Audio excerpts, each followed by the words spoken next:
మూడు ముక్కల్లో చెప్పాలంటే గులాబీ పువ్వు లాంటి ఎరుపు, మల్లె పువ్వు లాంటి తెలుపు, దున్నపోత లాంటి బలుపు ఉంది నీకు.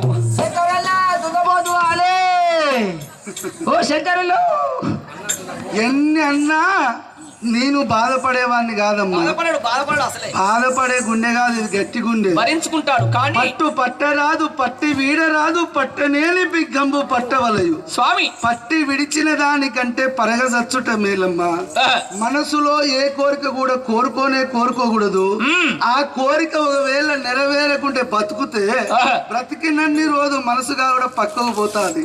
సచ్చి బ్రతికిన దానికంటే ఒక్కసారి తత్తే పీడ పోతుంది.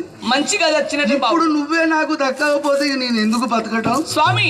నేను నీకు దక్కాలంటే పతివ్రతను నన్ను బ్రతిమిలాడబోకే గ్రహణోత్తమా.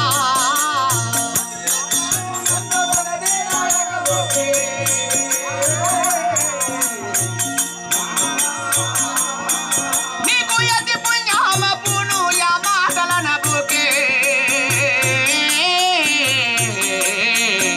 బ్రహ్మణోత్తమా.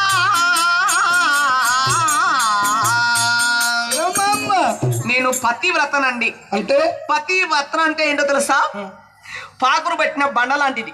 పాకురు పెట్టిన బండ పైన తెలిసి కాలు వేసిన తెలియక కాలు వేసిన కాలు జారుతాది, పళ్ళు రాలుతాయి. మాలాంటి పతివ్రత జోలికి వచ్చావా నీ మూతి పళ్ళు రాలుతాయి. అయినా సురమాంబ ఇన్ని మాటలు అన్నాగా నీ దగ్గర నేనెందుకుంటా గాని ఇంత పంత మేల పంత మించి రాకుమా పైపడగా నీవికా ఇంత